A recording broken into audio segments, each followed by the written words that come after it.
Yo, Big D here talking about not a huge day of hockey, but a Hughes Day of Hockey on the Driving Top production and the Spunky Spectrum Sports YouTube pages. Big D back and going all things hockey as we talk Olympic hockey. Yes, you think of me, I'm usually a football, baseball guy. Well, doing hockey because it's the Olympics in Milan and Team USA, Team Canada, Team Finland, Team Slovakia all in the semifinals. 3 crazy overtime games, and the best hockey players in the world, and we saw them peak today with Team Slovakia being Germany, Team Canada being Czechia, Finland being Switzerland, and of course, Team USA beating Sweden. Sweden. By the way, anybody? By the way, I think we all like 3-3 overtime. At least this way, games are going to end sooner, right? Yeah. But in many ways, I think today we saw that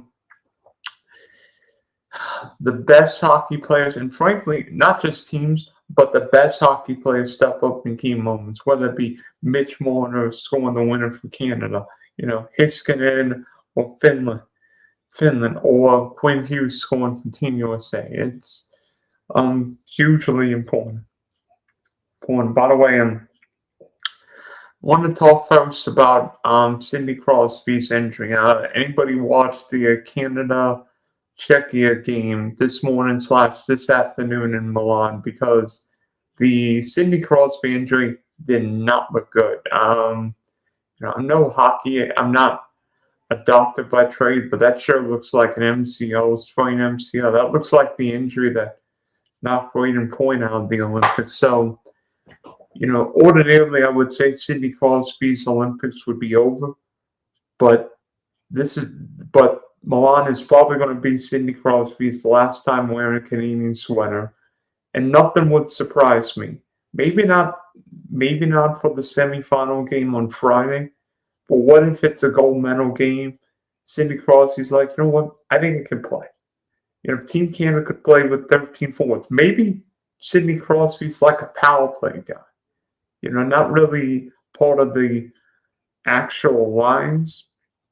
But what if Sidney Crosby's just like a power play guy? Because Sidney Crosby beats people with his brain. That might be where Team Canada using an extra forward matters.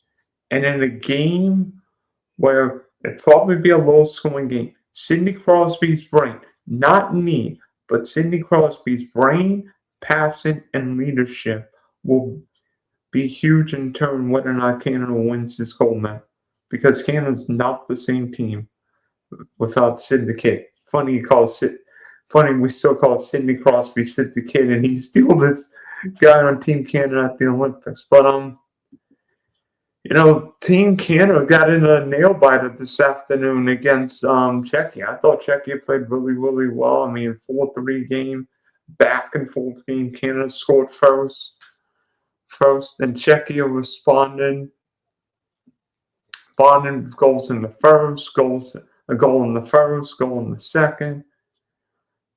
Malcolm Celebrini from who else? Connor McDavid. Then Louis Sedlak scored for Czechia. David Pastrnak put the Canadians up down 2-1. And I think that was the first time in forever that Canada, with NHL players, has trailed the Olympics. Then Nathan McKinnon on the power play, even it up at 2. Then Andre Palat scored, making it 3-2, and it looked like, oh no, Canada's in trouble. Well, Nick Suzuki answered. And then minute 22 in overtime, Mitch Marner won and pass from Malcolm Celebrini, giving Canada the 4-3 win. This game, I think, was Canada's toughest by far.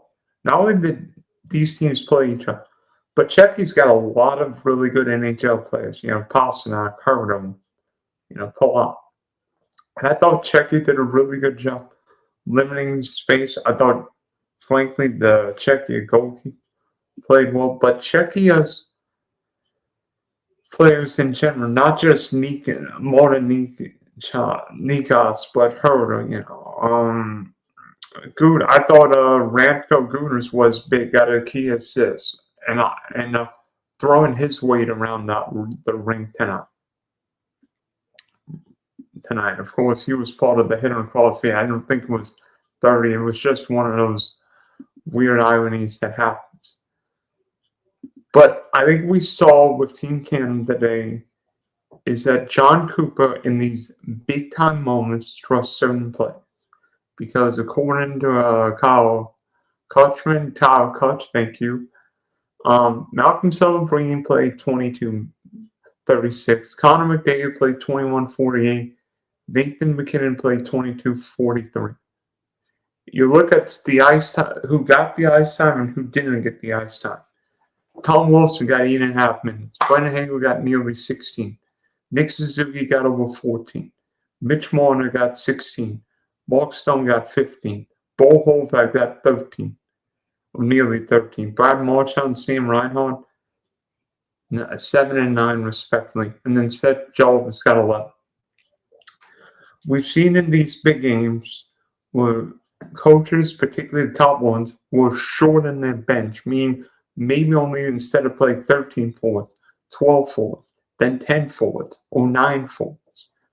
Well, I think we saw that with Team Canada because for having 13 forwards, Connor McDavid, Malcolm Celebrini, throwing Nathan McKinnon for all we know, played a lot. And it's like an NBA team. There's a great starting five, but then the bench isn't quite as good. And for Team Canada, the starting five, or in this case, the starting top forward group, would be Malcolm Celebrini, Connor McDavid, Nathan McKinnon. And potentially Mitch Marner, Brendan Hagel, Suzuki, Stone. But without Sidney Crosby, Team Canada's lines are all over the place. And so, in these kind of situations, we have seen Canada play celebrating McDavid and McKinnon a lot at the Olympics. And while that's great and all, guess what it means? Team Canada's forward lines all over the place. I mean, particularly the day without Frost, because that meant Nick Suzuki was going to take shifts at center. And that meant Bo Horvath, etc. Frankly, I don't know why John Cooper's not playing Sam Reinhart more, but that's not for me to decide. Well, Brad Marchand, though, I think but Marchand's not quite 100%. Tom Wilson didn't even play much. He played 8.5 minutes. But we're seeing who John Cooper trusts. And on defense, it's the same way. Cale McCall played 26 minutes.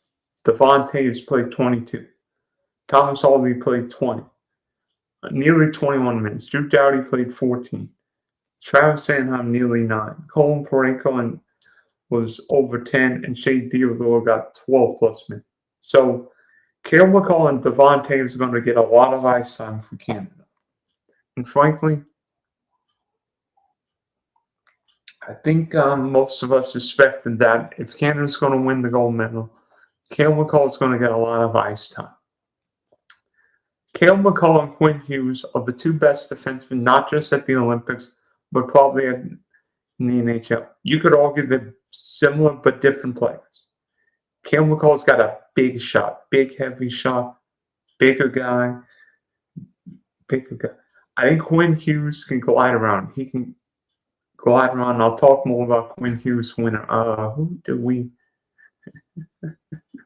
Guders is the punk. Well, if you've watched hockey, Dizzle, you will know that Mr. Guders is one of the NHL hit leaders. And by the way, I don't think the Guders hit was bad. It's just one of those plays that happens in hockey. Hopefully, the kid's not hurt, but that happens.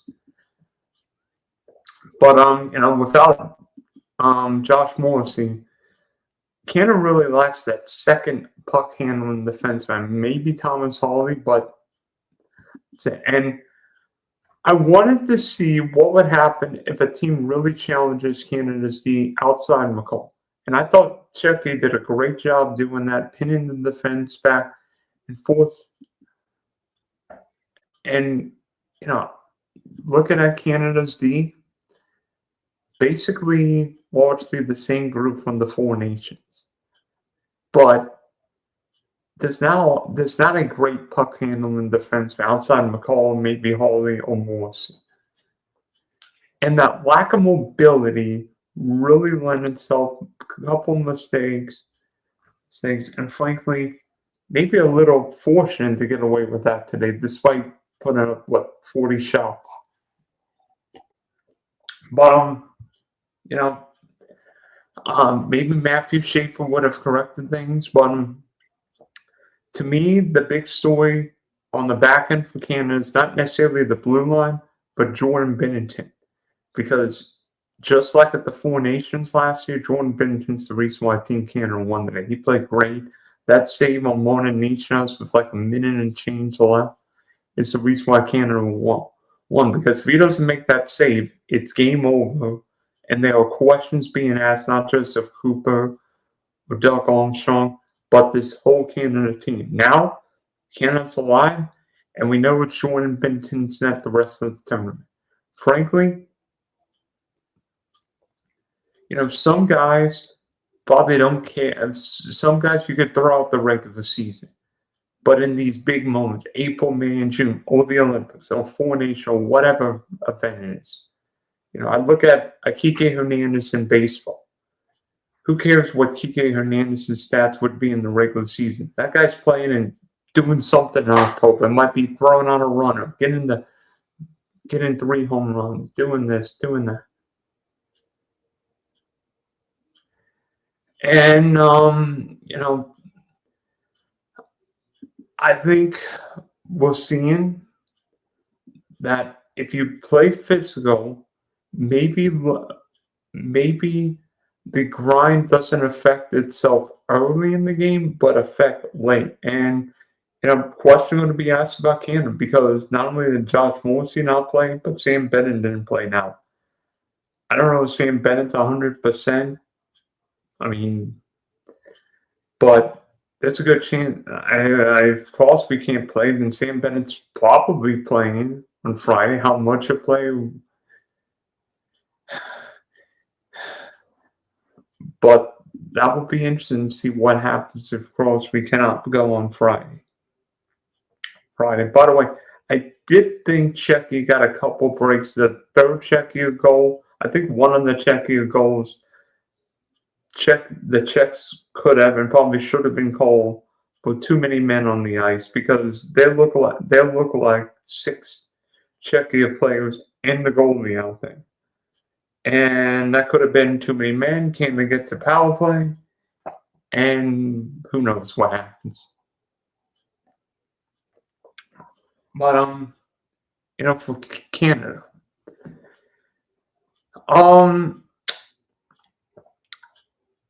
in many ways, we're looking at Connor McDavid having a great tournament, but I think Malcolm Celebrini's the breakout star this. I mean, everybody knows Connor McDavid's a legend right now.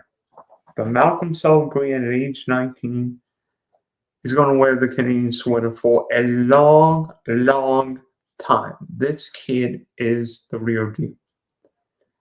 And, partly because he plays in San Jose, we don't know Malcolm Celebrini.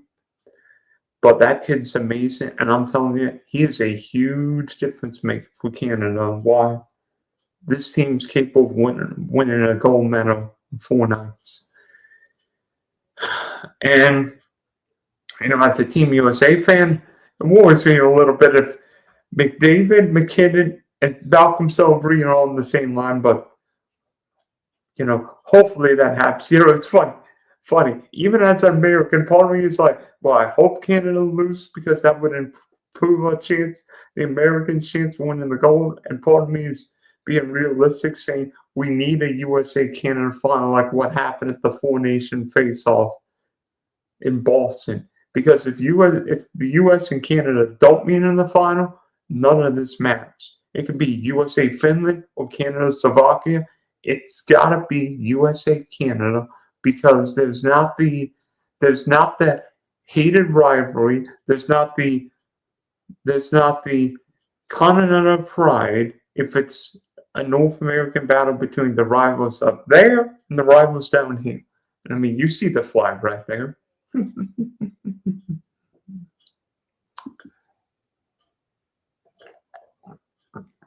And as for Canada, let me tell you this.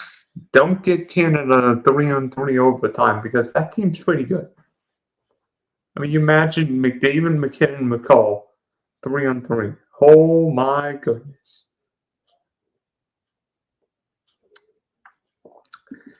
And, for Czechia, I don't think Czechia's got anything to complain about. I think Czechia played well enough to win. Just Bennington made the big saves at the end. I mean, Lucas Dostal made 37 saves in this game. He had to make one goal. But that Czechia team, with Nikas, Palat, Pasternak, Gudas, played well enough to win this game. But just one of those crazy games. Speaking of overtime, we'll not finish with overtime yet. No, we're just getting started. How about Finland, Switzerland? Yeah, Finland coming back from down 2-0 to win 3-2 in overtime. Overtime with Miro Hiskinen tied it, and then Terry Lehkonen won. Thank you. But Damien Rapp put the Swiss on the board first, and Nino Niederreiter made it 2-0 to the Swiss, and then the Finns kept coming. Sebastian Aho put Finland on the board. Then with 12 left in the third period, Miro Hiskinen tied it, and then Terry Lehkonen won it in overtime. I think he won a couple overtime games, one in Montreal and then one with Colorado. So this guy's been really hot. But today was different from Finland because usually if Finland gets a lead, can't score on them because it's such a great international team. Today we actually saw Finland having to come back late in this game, and I think we saw a different side to Finland. I mean, Sebastian Aho doing things, Miro Hiskinen, Lindell,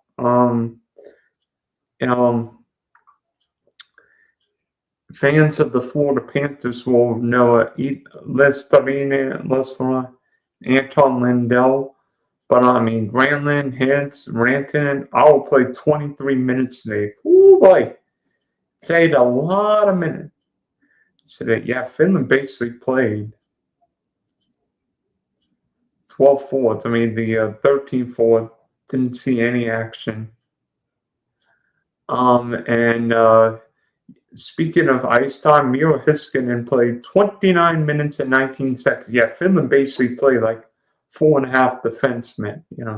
Lindell played 25. Mikko Mikkola played 20. Rasmus Royce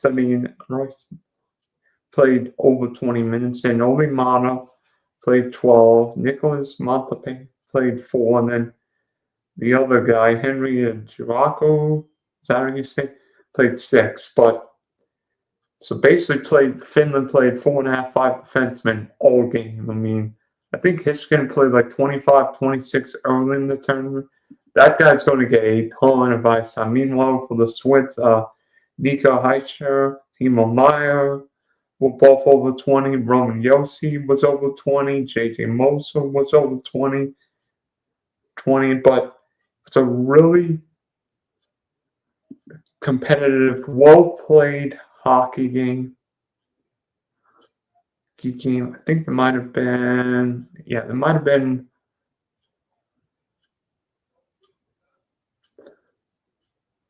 penalties, but UC Sauls and generally made some saves. UC Sauls wasn't as big. But in many ways, I think it shows what Finland's made of, and a different side of Finland, because usually Finland plays a great defensive, great checking game. Today, we saw Finland really be aggressive and needing to be aggressive. So, um, Finland, I mean, everybody talks about the Canada, US, Sweden's team being all NHL. I think Finland's all but one in the NHL, so that's basically an NHL roster. And despite not having Balkov, this Finnish team's got all kinds of stars everywhere. Not just Dallas stars everywhere. Hello, Christopher. And so, for Finland, I mean, Ward get to face Team Canada on Friday. So, that's going to be fun. I'll break down more of that game in a little bit. Meanwhile, I think the biggest surprise at this tournament has got to be Slovakia. I mean, who had Slovakia in the Olympic hockey semifinal? Not me. Yeah, Slovakia in the semifinal instead of Sweden. Slovakia not only is in the semifinal, I think they should be in. I mean, 6-2 in a game that they really controlled throughout the game. I mean, got ahead 4-0, then a couple consolation goals from Germany, but it was far too little, far too late. And frankly, I think Slovakia is a great underdog story, not entirely an NHL roster, but Savkovsky, Juraj Savkovsky has been a star at these games. Another assist today, just doing all kinds of things. Chernak, what he's doing on the back end, getting assists. 5 in goal, great again. For Germany, I think Germany just ran out of gas. I mean, Germany's roster was probably top heavy with NHL guys. I mean, Draisaitl, Treka, Nico Sturm, Stuttle. Who's the Morez, Snyder, and of course Phil Grupow. But I think Germany's guys just ran out of gas. Hi. How are you doing? How's it? Yeah, it was great. Yeah, it was great. Oh wait, sorry. And could Slovakia be the underdog story? I mean, there's 3 hockey superpowers in Slovakia. So, can Slovakia be the big storyline at the Olympics? At least if you're Slovakia, you're the only team that didn't need extra time today. Everybody else needed more than 60 minutes, including Team USA against Sweden.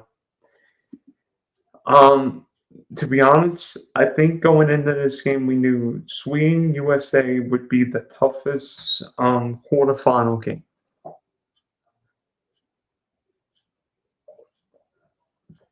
Not just because of the NHL power on both these teams, but the fact that these teams saw each other at the Four Nation face-off, that Sweden actually beat the US in Boston. Oh, happy birthday, Yaja. Wait, yeah, Yaja. And this was going to be a heavyweight showdown, and by golly, it was. It took until, second period before a goal was scored. Yeah, midway through the second when Dylan Larkin scored. Really defensive-minded. Not a lot of grade A chances. It was a rugged, old-school kind of rugged, grindy playoff game. Then Larkin scored from the Hughes boys, making it 1-0. And then Mika Zibanejad scored, 90 seconds left to tie it up? It's like, oh, no. But Quinn Hughes, after literally playing most of the overtime, I think he was on a shift for 75 seconds, took the pass from Matt Boldy and Austin Matthews, scored past Joachim Malmstrom, U.S. wins 2-1. I know what everybody's saying. What happened today? Why was this a low scoring game and what the U.S. did in the overtime? Well, first off, there was not a lot of space in this game. There was very little room. And frankly, in a game like this, nobody wants to make the mistake. They'd rather play more conservative. And I think in a way, the space was limited. The best period for the U.S. was that period right at the middle, late point in the second period, with Larkin scoring the goal, and the U.S. kept coming forward. But in a way, I think the third period, the U.S. stepped back too much. And maybe we fell asleep, and then Sweden all of a sudden, last 5-6 minutes, kept coming, and eventually the dam broke. But in the end, the U.S. won. And I'll tell you what's big for the U.S. today. Connor Hellebuyck made some big saves. I think he made one in a second that was huge, which helped set up the goal. And then, of course, Dylan Larkin, not just scoring, but back-checking, defending, winning faceoffs. Dylan Larkin's a highly underrated player for the Detroit Red Wings. It's just we don't see Larkin because he never plays playoff games. And I think in this game, we saw what Dylan Larkin can do. Jack Hughes has been big in this tournament for what he's done on the wing, scoring from the wing. In terms of ice time, nothing crazy from the top guys, at least for Team USA. I'll talk more about Sweden in a minute, figure out and explain why I think Sweden's coach cost this team a chance to win. The Kachucks played 17 and 15 minutes respectively. Eichel was at 21. Matthews was at 18. Boldy and Gensel at 18 17. Clayton Keller obviously didn't play much. He played like 4 minutes. Walken played 15. Tage Thompson, Brock Nelson, JT Miller, Jack Hughes between 12 and 14 minutes. Vinny Trocheck over 8. Sweden, Gabriel Landeskog was over 20. Zibanejad was at 19. Lucas Raymond over 21. Kempe, Eriksson and Milan were between 17 and 19 minutes. Philip Forsberg's over 13. Elias Pettersson 9. Pettersson, Raquel, Lindholm at 9. Holmberg 11. Weinberg 13. Jesper Bratt 6. Honestly, I think the Sweden coach did one of the worst coaching jobs I've ever seen in hockey. How Jesper Bratt didn't see any action until the third period is mind-boggling. Because Jesper Bratt is, let me see,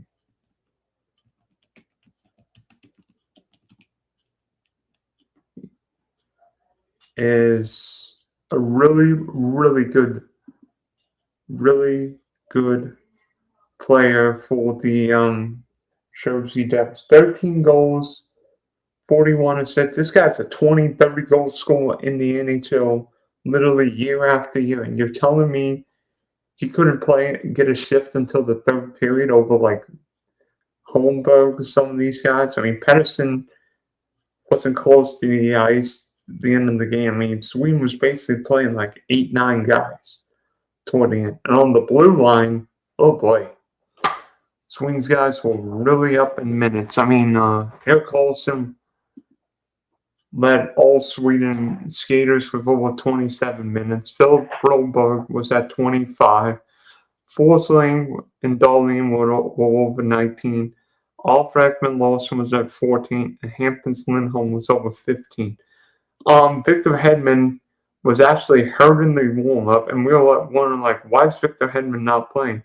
And then the NBC broadcasters found out later that Hedman was injured in the warm-ups and did not play. And for whatever reason, Sweden decided that Victor Hedman on the bench was better than a healthy Rasmus Andersson. So Sweden basically played with the NHL 6 defensemen, which is what everybody plays in the NHL. But yet, I don't know. I honestly,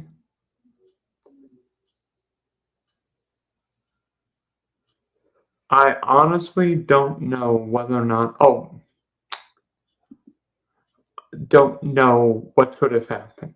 By the way, both goalies were excellent in the Sweden U.S. game. Both goalies were relatively busy. Jakob Malmström made 38 saves. I think Connor Hellebuck made 28. By the way, Hellebuck leads all goalies with what, a 958 save percentage at the Olympics. Not bad. But um, you know,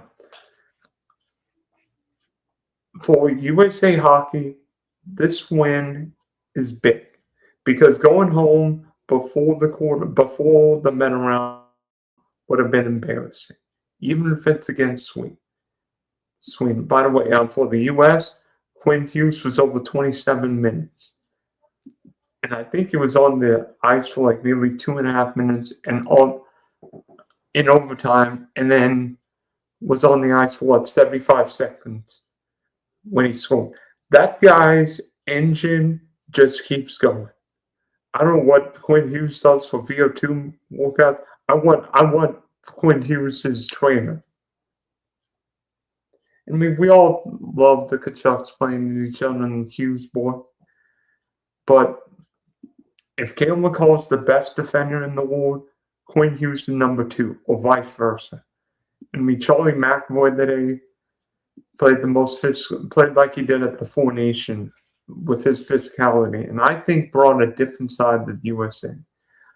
Slavin, Faber doing their thing, Walensky, you know, it's unfair if Zach Walensky's only getting 17 minutes because that guy's great. Sanderson and Hannafin, not as much ice time, but I think even with the win today, questions are going to be asked about Team USA, whether or not Team USA was strong. Because again, Tage Thompson, where's he been?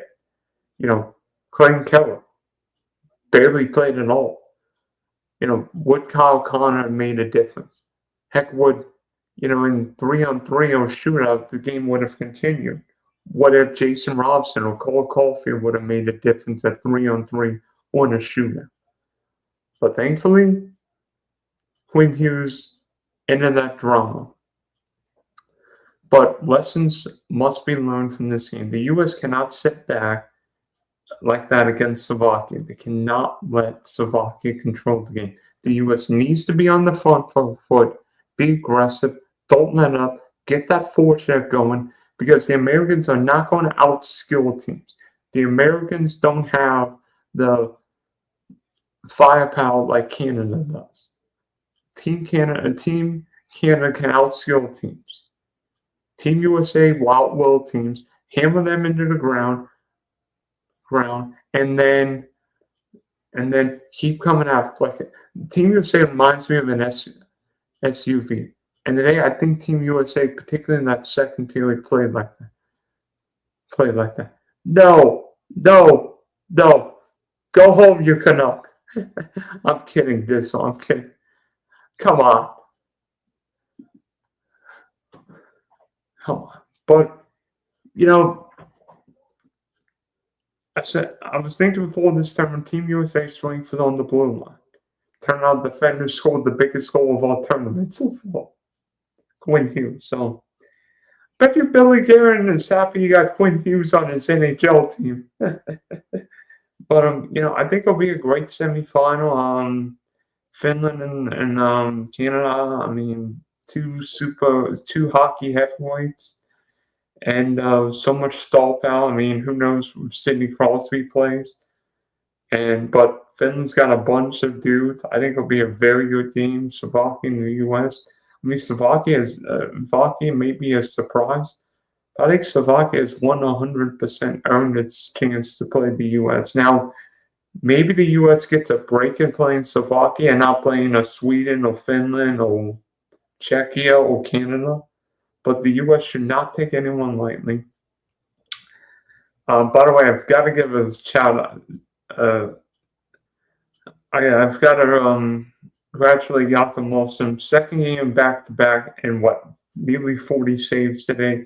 That guy played great. I thought both goalies played great. Hellebuck made some unbelievable saves. I mean, the first goal from Walken really was just a great deflection. Markstrom didn't have a chance.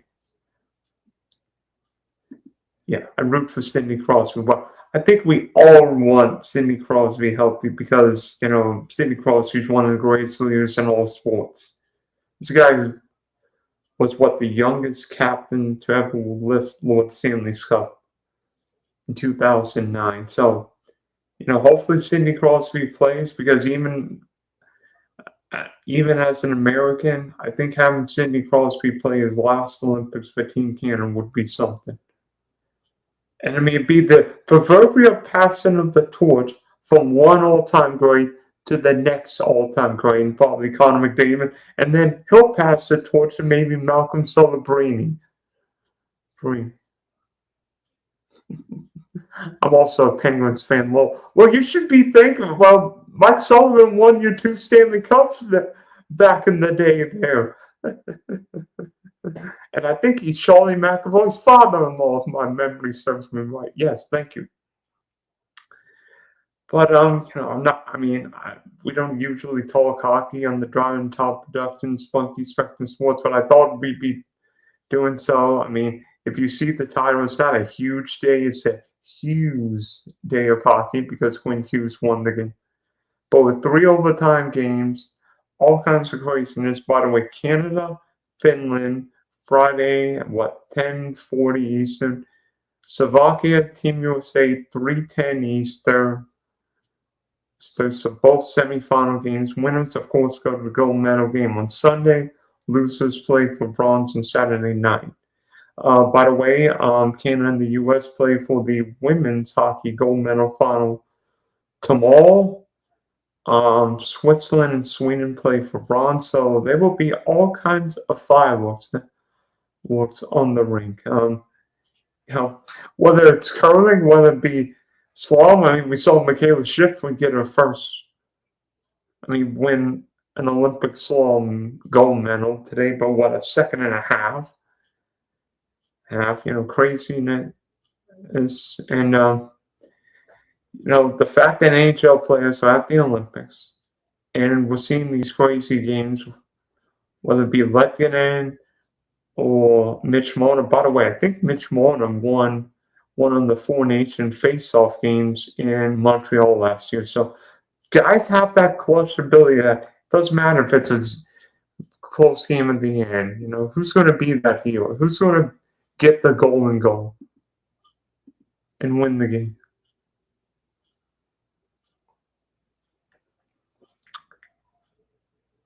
And honestly, I think it's important that we take back and just admire some of these guys at work.